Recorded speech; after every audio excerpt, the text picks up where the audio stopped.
grateful president. Thank you for believing all the way to every hill, to every valley. You lifted me up the whole way, and I will always be grateful for everything that you've done and all the incredible work that you've put in.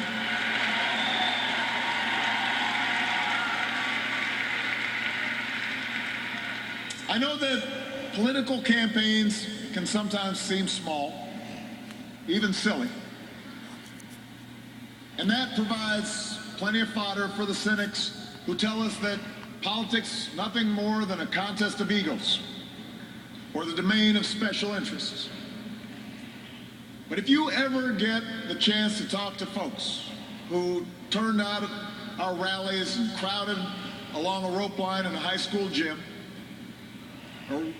or saw folks working late at a campaign office in some tiny county far away from home, you'll discover something else. You'll hear the determination in the voice of a young field organizer who's working his way through college and wants to make sure every child has that same opportunity.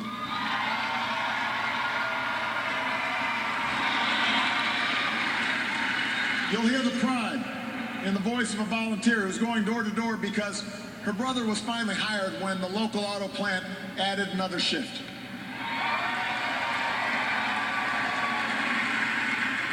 You'll hear the deep patriotism in the voice of a military spouse who's working the phones late at night to make sure that no one who fights for this country ever has to fight for a job or a roof over their head when they come home.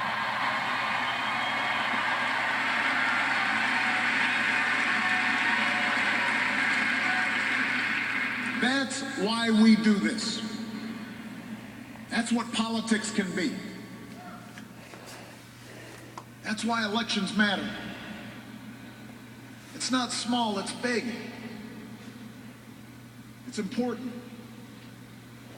Democracy in a nation of 300 million can be noisy and messy and complicated. We have our own opinions. Each of us has deeply held beliefs. And when we go through tough times, when we make big decisions as a country, it necessarily stirs passions, stirs up controversy. That won't change after tonight, and it shouldn't. These arguments we have are a mark of our liberty. And we can never forget that as we speak, people in distant nations are risking their lives right now just for a chance to argue about the issues that matter. The chance to cast their ballots like we did today.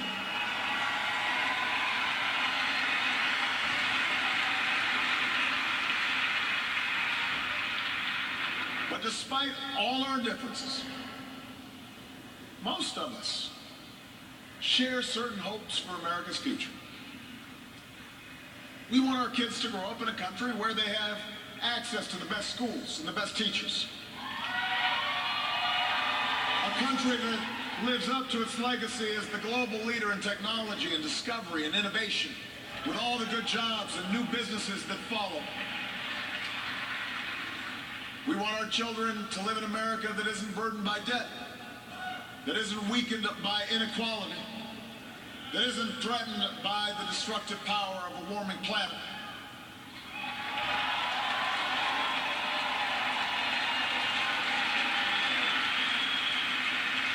We want to pass on a country that's safe and respected and admired around the world. A nation that is defended by the strongest military on earth and the best troops this world has ever known.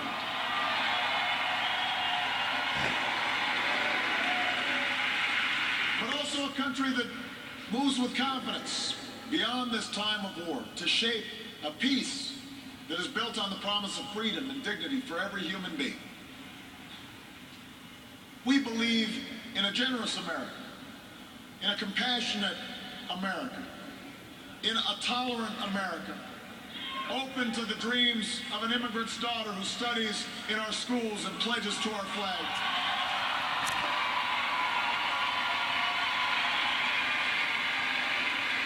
To the young boy on the south side of Chicago who sees a life beyond the nearest street corner.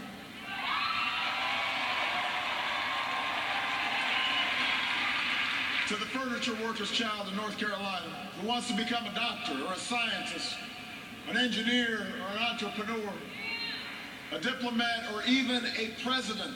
That's the future we hope for. That's the vision we share. That's where we need to go. Forward. That's where we need to go. Now, we will disagree, sometimes fiercely, about how to get there. As it has for more than 2 centuries, progress will come in fits and starts. It's not always a straight line. It's not always a smooth path. By itself, the recognition that we have common hopes and dreams won't end